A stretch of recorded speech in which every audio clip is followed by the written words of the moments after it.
통화에서 같이 한번 나누시겠습니다. 사랑합니다. 축복합니다. 아멘. 원래 목소리가 바리톤 좀 되는데 지금은 아주 낮은 베이스 음이에요. 색다른 목소리로 이렇게 듣는다 생각하시고 오늘 말씀 같이 들으시면 좋을 것 같아요. 한 주간 목 감기로 인해서 이번 주가 제일 좀 심각했던 것 같아요. 기침이 계속 나고 말을 하는 것이 일상적으로 말을 하는 것이 어려울 정도였고, 밤에 누우면 호흡이 안 돼가지고 잠을 잘 수 없는 상황이 어제까지 그렇게 됐습니다. 그래서 주일날 설교를 전화도 제대로 이야기를 못 하는데 어떻게 설교를 할 수 있을까 걱정을 사실 좀 많이 하고, 금식 아닌 금식도 하고 지금 그렇게 했어요. 그래서 다행인 것이 어제 밤부터 조금 좋아지지만 아침에 정말로 이 상태가 정말로 좋아진 상태예요. 저는 오늘 아침에 깜짝 놀랐어요. 이렇게 말을 할 수 있다는 게 깜짝 놀랐어요. 그래서 하나님께서 그래도 말을 할 수 있게 하시는구나라고 해서, 또 목회자에게 주신 하나님의 은혜구나라는 생각이 들어서 이 또한 제가 또 이번 주에 힘들었지만 또 감사했습니다. 그래서 여러분, 오늘 설교 제목이요, 하나님 숨쉬게 하소서인데, 이 제목이 사실은 오늘 성령 강림 주일의 말씀이기도 하지만, 또한 제 자신의 또한 숨 쉴 수 없는 상황 가운데서 치유에 대한 바람의 또한 제목이기도 합니다. 여러분, 이번 주부터 교회는 성령 강림을 기리는 성령 강림 주일로 저희가 드리고 있어요. 이번 주부터 우리가 성령 강림 주일로 드립니다. 예수님께서 승천하시고 남겨진 제자들에게 당부하셨던 것 두 가지가 있어요. 하나는 아버지의 약속하신 위로부터 오는 능력이 임할 때까지 이 성을 떠나지 말라고 하셨어요. 거기에 분명히 성령에 대해서 아버지의 약속하신 것이다, 위로부터 오는 능력이라고 얘기했어요. 성령을 하나님이 약속한 영이다라고 얘기했어요. 약속이라고 하는 게 뭐죠?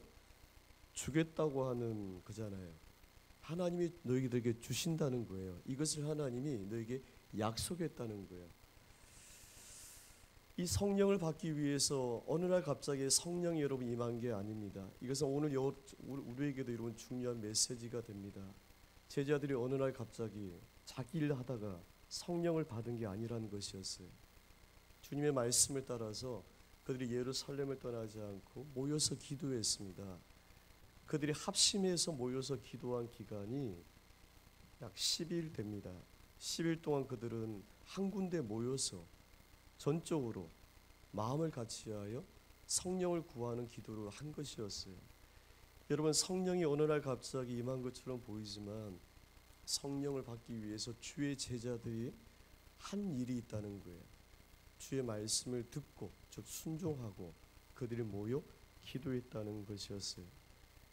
이 두 가지가 없으면 오늘 우리에게도 성령의 임재는 임하지 않습니다.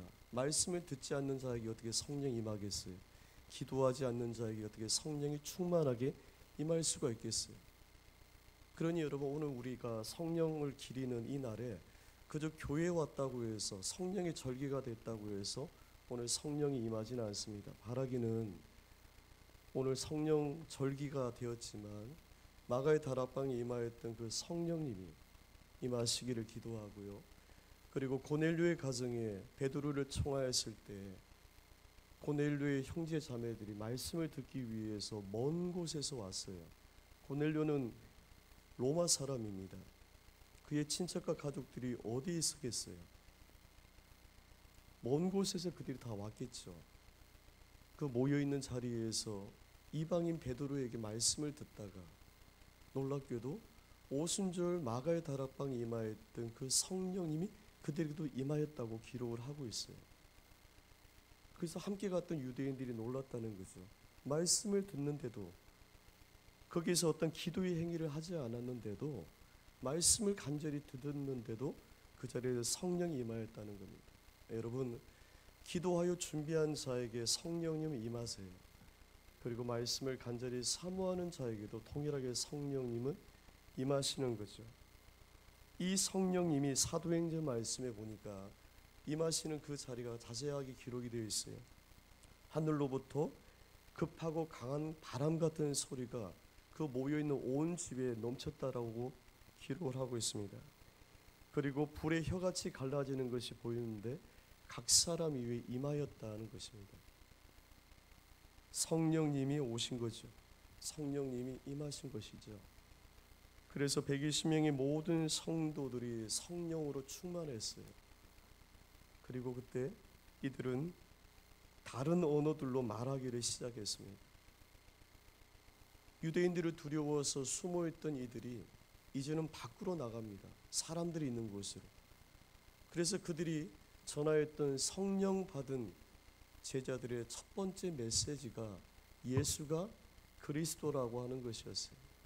예수가 그리스도다. 여러분, 성령님은 말하게 하시는 영입니다.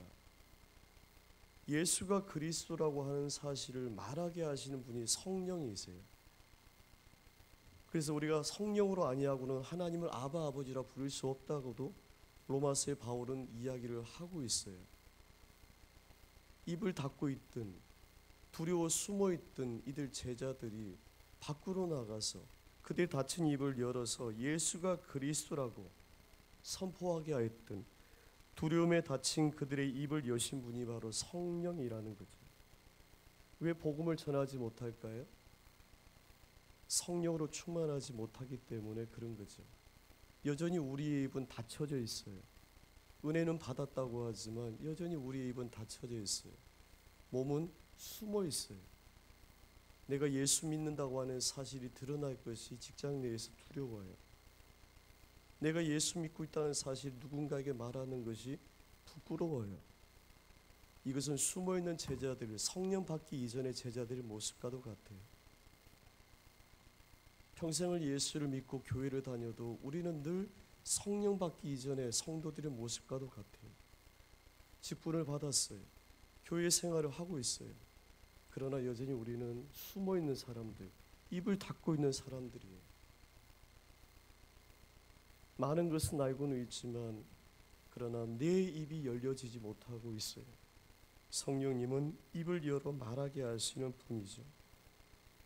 여러분, 창세기에 하나님이 천지를 창조하셨을 때 창세기 1장 2절 말씀에 보니 하나님의 영이 수면 위에 운행하셨다라고 하고 있어요. 여기서 처음으로 성경의 기록에 따르면 창세기에 성령님이 나오는 거죠. 하나님의 영이라고 기록을 하고 있습니다. 이것이 히브리어에는 루아흐라고 기록을 하고 있어요. 성령입니다.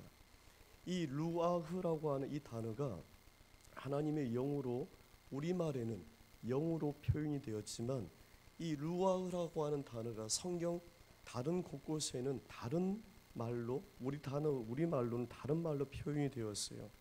많은 부분에는 바람이라고 하는 단어로 표현이 되었어요.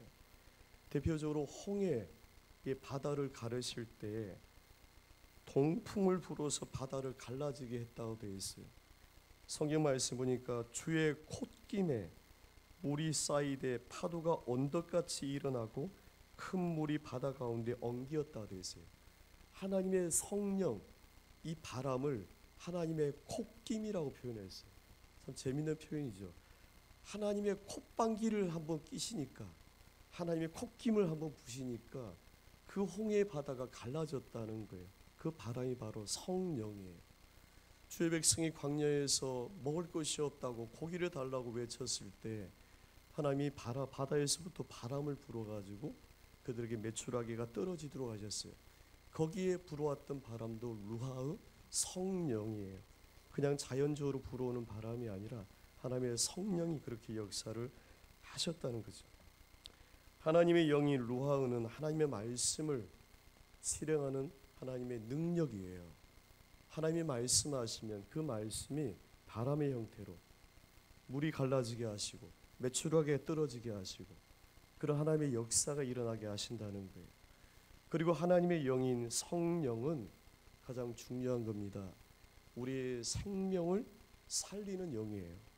창세기 2장 7절 말씀에 보니까 여호와 하나님이 땅이 흙으로 사람을 지으시고 생기를 그 코에 불어넣으시니 사람이 생명이 되었다고 했어요. 유명한 사람의 창조 이야기죠. 하나님이 천지를 창조하실 때는 모든 만물을 말씀으로 창조하셨어요. 빛이 있으라 하시니까 빛이 있었어요. 하늘과 땅이 나눠지라고 하니까 하늘이 위에 있는 것이 하늘이고 밑에 있는 것이 땅이 되었어요. 모든 것을 하나님이 말씀으로 창조하셨지만 유일하게 사람은 하나님이 만드셨던 그 만물 가운데 흙으로이라고 하는 재료를 가지고 우리를 만드셨어요. 흙으로 만들었다고 해서 우리를 아담, 이 아담이란 뜻이 흙, 먼지이란 뜻을 가지고 있어요.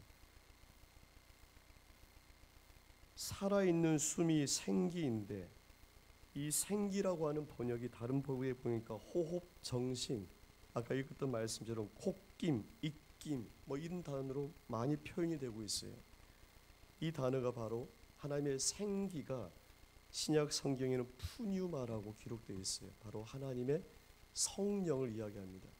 여러분 창세기에서 하나님께서 우리를 만드셨을 때 이 창조의 목적은 사람은 오늘 저와 여러분 본래 흙에서 지음을 받은 보잘것없는 존재라는 겁니다. 내세울 것이 없다는 거예요.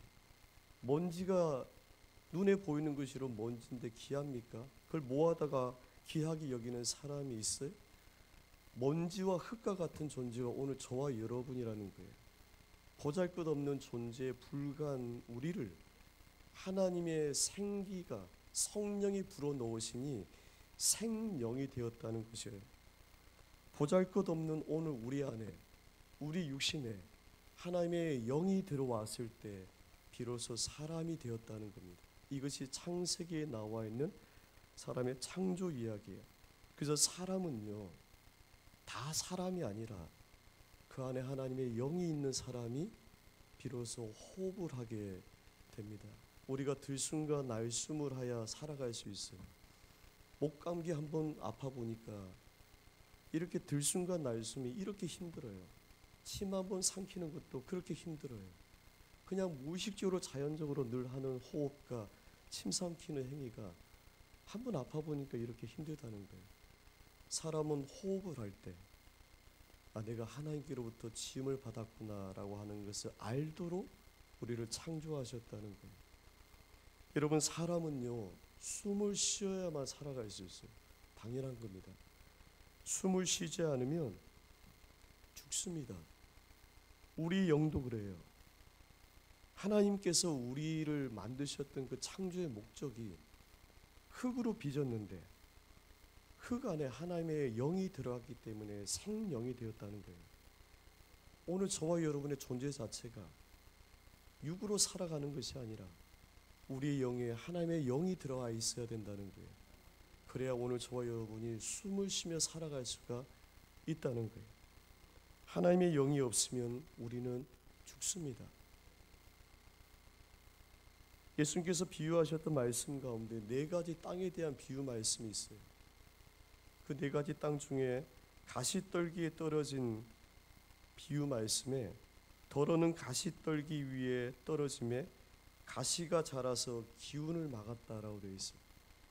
여기서 기운을 막았다라고 하는 그 기운이라고 하는 우리나라 말의 단어가 헬라어로 퓨뉴마입니다. 성령을 막았다는 거예요. 이런 거죠. 하나님의 말씀이 이 씨앗이 가시떨기의 밭에 떨어졌는데 가시가 막 자람으로 인해서 성령을 막았다라고 하고 있는 거예요. 그러면서 예수님께서 이 비유 말씀을 이렇게 설명해 주셨어요. 마태복음 13장 우리 22절 말씀입니다. 같이 읽어보겠습니다. 있습니다.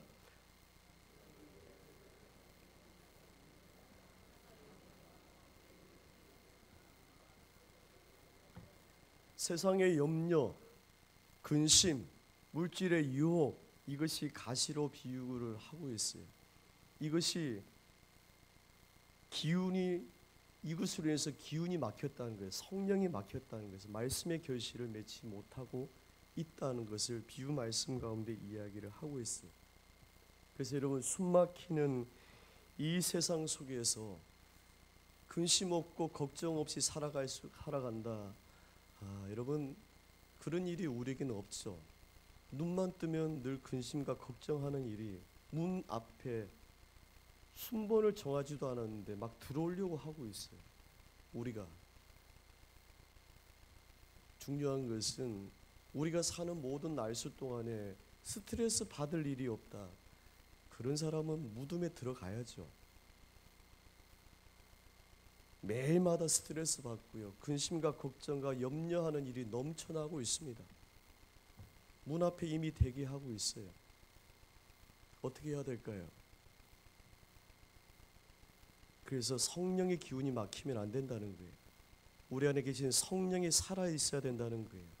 날마다 성령으로 충만해야 하나님의 말씀이 싹이 올라오고, 그래야 말씀의 열매가 맺고, 그래야 말씀의 꽃이 피고 결실을 얻게 된다는 거예요. 이 성령이 막히면 안 된다는 거예요.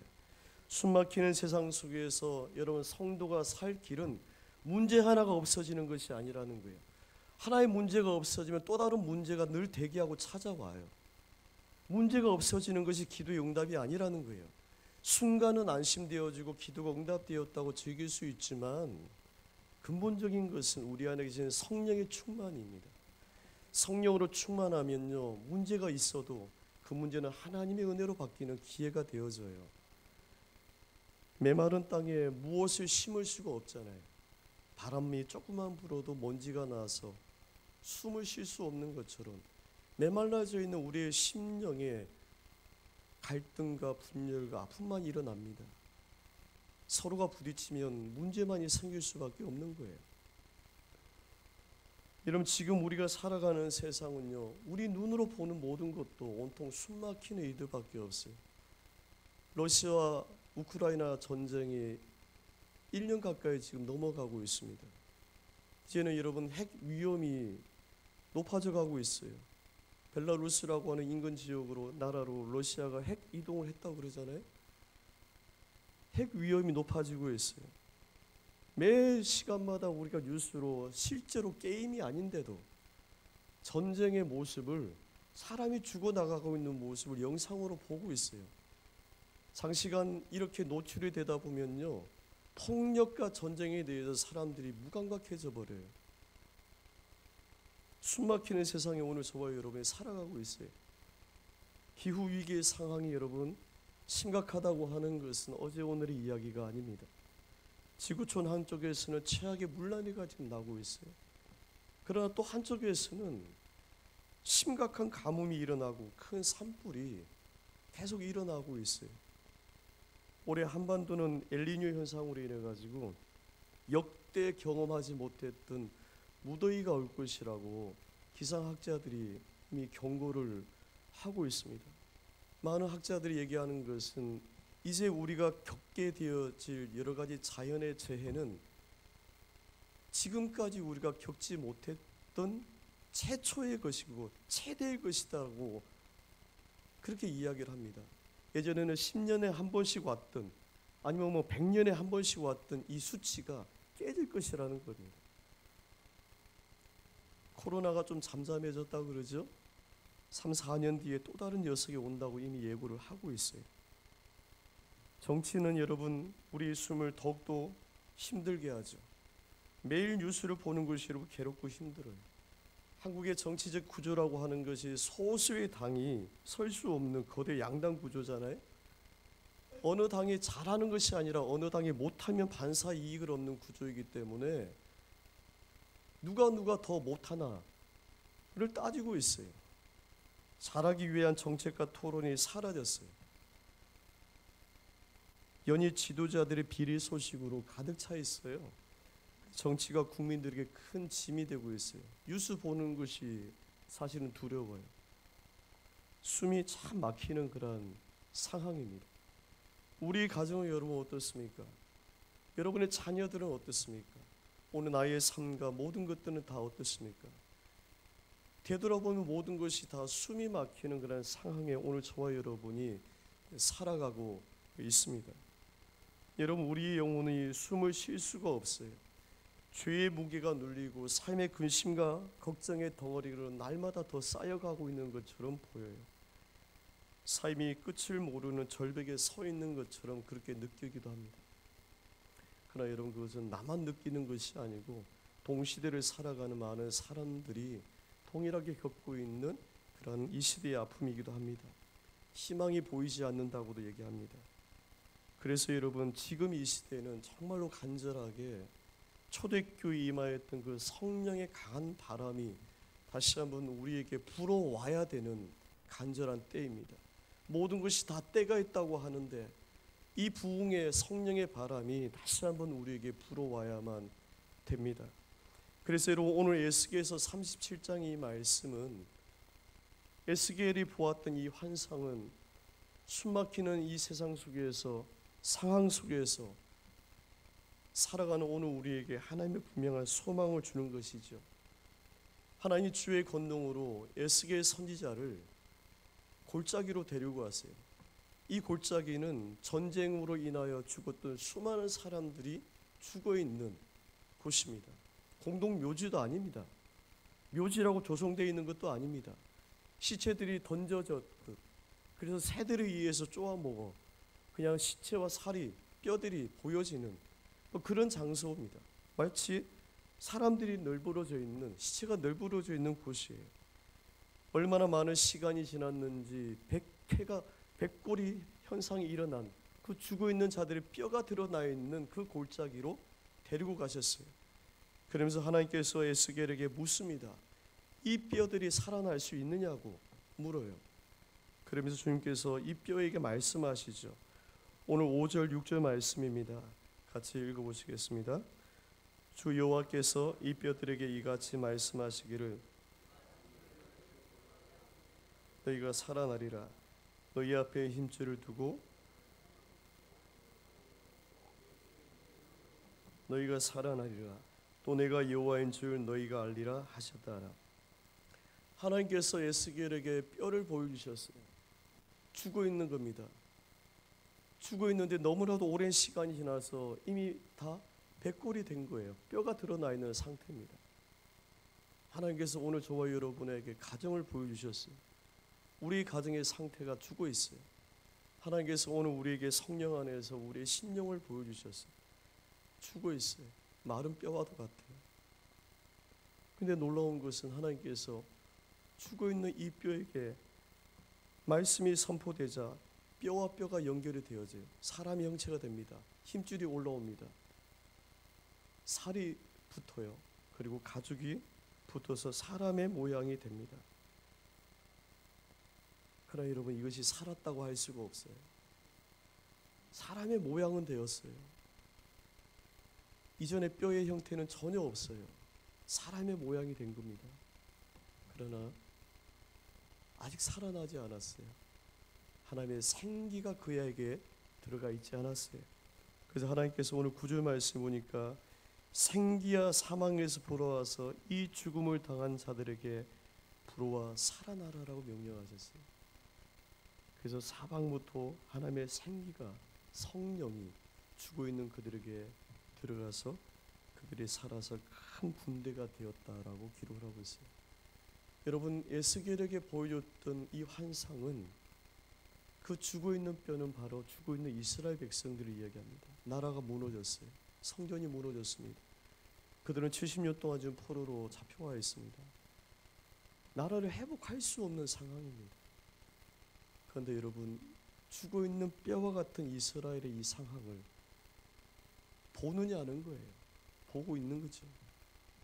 그러나 내가 이것을 다시금 살리겠다는 거예요. 그 환상을 에스겔이 본 거예요. 그리고 하나님은 이 환상처럼 죽어있던 이스라엘 백성을 살리셔서 오늘까지도 그 나라가 그 위치에 있게 하셨어요. 이런 죽어있는 뼈는 이스라엘을 상징합니다. 죽어있는 뼈는 오늘 저와 여러분이 얘기합니다. 우리 모든 둘러보는 모든 것들을 여러분 이야기를 해요. 죽어있는 뼈처럼 아무런 소망이 없어요. 그러나 하나님께서는 그곳을 다시금 살리시겠다는 거예요. 뼈에는 소망이 없어요. 그러나 하나님의 영이 그곳에 들어가면 다시금 살아난다는 거예요.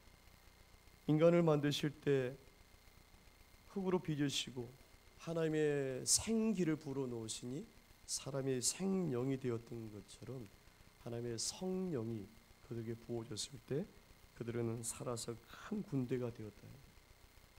여러분 놀라운 거죠. 어떻게 죽은 자들이 다시금 살아날 수가 있을까요? 하나님의 성령이 들어갔기 때문에 그렇죠. 여러분 어떻게 죽은 자들이 어떻게 폭력과 전쟁에서 죽어가는 이 땅에 살아날 수가 있겠어요? 어떻게 우리의 가정에 살아날 수가 있겠어요? 이 나라 민족이 우리의 교회가 어떻게 살아날 수가 있겠어요? 바로 하나님의 성령이 우리에게 불어오시면 살아날 수가 있습니다. 이 일을 위해서 아버지의 약속의 영을 위해서 제자들은 받기를 사모하여 말씀 안에 순종하고 그들은 기도하는 자리를 떠나지 않았다는 것이었어요. 성령이 불어와야 돼요. 하나님의 살리는 성령이 우리에게 불어와야만 됩니다. 여러분 사람은요 숨을 쉬어야만 살 수 있어요. 사람의 생명은 그래서 그 호흡에 있습니다. 성령님은 우리로 하여금 숨쉬게 하시는 영이에요. 근심과 걱정과 괴로움에 찌들려 가시가 자라도록 내버려 두어서는 안 됩니다. 하나님의 성령이 충만해서 말씀의 싹이 죽지 않도록 하셔야만 됩니다. 오늘 저와 여러분 본래 흙으로 지음을 받은 아무도 아닌 존재들입니다. 먼지와도 같아요. 그러나 그 안에 하나님의 성령이 임하시면 모든 것이 살아납니다. 여러분 우리 두 눈으로 보는 모든 것들이 지금 허망하고 힘들고 괴로운 시대에 오늘 저와 여러분이 살아가고 있습니다. 사실 이 시대 속에서 희망을 말하고 어떤 소망을 말하는 것이 버거운 그러한 시대일 수도 있습니다. 그러나 그 속에서 우리가 다시 한번 하나님의 희망을 이야기하는 것은 성령님이 계시기 때문에 그러합니다. 목을 짓누리며 우리에게 숨을 못 쉬게 하는 이 죄악의 세대 속에서 오직 하나님의 성령이 우리에게 부어주실 때 우리는 모든 것이 살아나게 됩니다. 우리의 가정이 그러고 우리의 삶, 우리의 모든 것들이 하나님의 성령 안에서 여러분 살아나게 됩니다. 그러므로 우리는 여러분 구하셔야만 됩니다. 주님 제가 살 수 있도록, 주님 우리 가정에 살 수 있도록, 주님 우리의 교회와 이 민족이 살 수 있도록 주의 성령을 우리에게 부어 주옵소서. 다른 방법이 있다면 구할 수 있지만 답이 없는 겁니다. 하나님의 성령으로 부으셔서 충만하게 하여 주옵소서. 이 기도일 수밖에 없는 것이죠. 오늘 그 약속의 성령을 하나님이 주셨다는 거예요. 중요한 것은 약속을 주셨다는 겁니다. 구하는 자에게 하나님께서는 주시고 찾는 자에게는 반드시 부어주십니다. 이 성령이 오늘 여러분에게 충만하시기를 주 이름으로 축원합니다. 함께 이 시간 우리 기도하실 때 하나님 주의 성령을 우리에게 부어주옵소서. 주 여러분 함께 기도하시겠습니다. 하나님의 시간 주의 영으로 충만하게 하셔서 아버지의 은혜를 하나님의 시간 얻게 하시기를 원합니다. 주의 성령을 충만하게 부어주시기를 원합니다. 걸어가신 주의 영을 하나님 저희에게 부어주시고 충만하신 아버지의 은혜를 저희에게 하나님 더디게 하여 주옵소서. 오 하나님의 시간 저희들이 하나님의 은혜를 구하며 살아가도록 하나님 역사하여 주시기를 원합니다. 메마라 가물어져 있는 이 땅 위에 주의 영을 충만하게 부으셔서 우리로 하여금 하나님 살아가도록 주님 역사하여 주시옵소서. 주님 이 시간 주의 성령을 우리에게 부으시고 갈급한 주의 모든 마음을 하나님 저에게 더딥게 하여 주시기를 원합니다. 하나님 주의 영을 저희들에게 부으시사 마침내 죽어있던 모든 것들이 다시금 살아나는 하나님의 역사가 있기를 원합니다. 주님 이 시간 오시옵소서. 우리에게 충만하게 임하셔서 우리로 하여금 그 은혜의 역사가 있게 하여 주옵소서. 모든 말씀 예수 그리스도 이름으로 기도합니다. 아멘. 우리 결단 찬양 183장 함께 찬양하겠습니다.